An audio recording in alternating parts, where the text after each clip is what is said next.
अस्सलाम वालेकुम वीवर्स, मैं एसपीएस लिविंग सेंटर से बात कर रही हूँ। आजकल मोटापे के लिए बहुत ज़्यादा परेशानी हो रही है। जंक फूड यूज़ कर ले रहे हैं बच्चे, इंजेक्शंस ले रहे हैं, टैबलेट खा रहे हैं। इन सब के लिए बहुत नुकसानदेह चीज़ें हैं ये। हमारे पास आइए, हमारे पास नॉन सर्जिकल लिपोसक्शन है। आपका फैट आपके पसीने के ज़रिए निकल जाता है। इसमें कोई साइड इफ़ेक्ट नहीं है। बीपी, शुगर, थायराइड, जो लड़कियों में हार्मोन इम्बैलेंस है, पीसीओडी है, उन सब के लिए अच्छा है। बच्चे नहीं। Chairman A18 Telangana news Mohammad Azam Ali. और सब कैसा हुआ एक्सीडेंट यहाँ पे? वो बच्चा गाड़ी पे आ रहा था, इधर से आ रहे थे, चीचा इधर से निकल रहे थे। हाँ। उनको लाके स्पीड मार दिया, उनकी आग ही फूट गई, बच्चा स्पॉट पे डेड हो गया। लेकिन वो जो मारा वही डेथ हो गया, उसका ही डेथ हो गया। लाके उन्हें डेड हो गया। और वो जो चीचा थे उन्हें जख्मी हो गया, आग ही फट गई। तो दवाखाने को भेजा उनको, एम्बुलेंस को लेके गए। तो मतलब कोई बड़ी गाड़ी से नहीं हुआ, वही शख्स को। बाइक से मार दिया। तो वो शख्स जो थे वो पैदल थे या गाड़ी पे थे? गाड़ी पे थे उन्होंने भी गाड़ी पे थे, उन्होंने एक्टिवा पे थे। वो गली में से आ रहे थे। हाँ, गली में। और ये शख्स जो था इधर से आ रहा था, राजन वाले थे। चकवंजा से आ रहे थे। ओके, शुक्रिया। पुरम की एक 50 फीट की रोड जो अशरफ मुबशरा से गुजरती है, जो रागेंद्रा कॉलोनी के बिल्कुल क़रीब है, आज एक दर्दनाक हादसा हुआ।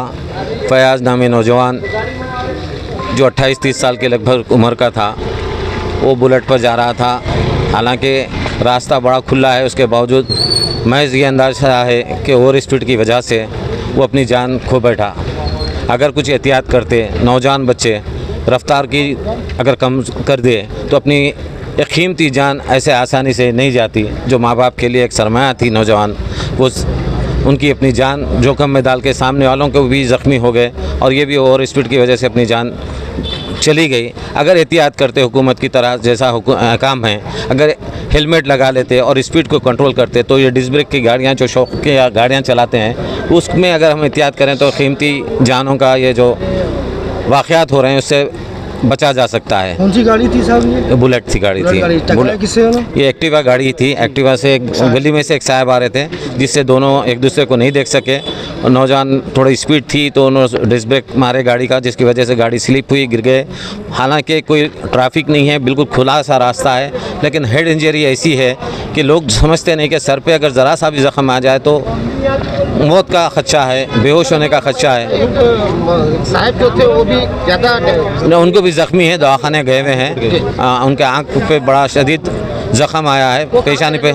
वो बिलाल नगर के रहने वाले हैं, यहीं कुछ काम से आए थे, बाजू की गली से गुजर रहे थे, जो हादसा पेश आया। ये लड़का भी हमारे दोस्त महेंद्र गौड़ करके हैं, उनके पास ये काम करता था लड़का। बिदर से ताल्लुक़ है, लेकिन रहते रागेंद्रा कॉलोनी में। तो सामने से गुजर रहे थे किसी काम से, तो ये हादसा पेश आया। अगर सिर्फ एहतियात अगर कर लें तो नौजवान अपनी कीमती जानों का तहफ़्फ़ुज़ कर सकते हैं। माँ बाप का जो सरमाया है वो सरमाया भी महफूज रह सकता है।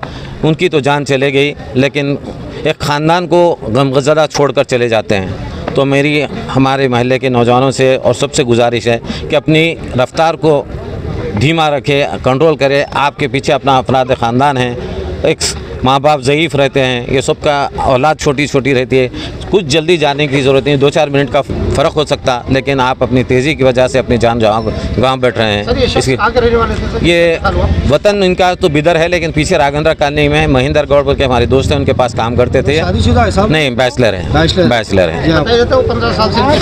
जी हाँ, उनके बहुत करीबी थे बेचारे वो। तो अब वो जो महेंद्र गौड़ भी ज़ारो ख़ता रो रहे हैं, गमज़दा हैं, चूँकि उनके घर के तकरीबन कामकाज और हर चीज़ में वो लड़का बड़ा मिलनसार था। ये बात है, मेरे से भी बहुत अच्छे सलाम दुआ थी लड़के से, बहुत अच्छा मिलनसार लड़का था। लेकिन हाँ जी, अभी उस्मानिया को गए, भेज दिए हैं। उनके माँ बाप को इत्तला दी गई है, बिदर से वो लोग भी वापस आ रहे हैं। इंशाअल्लाह कल ज़ोहर तक से क़ब्ल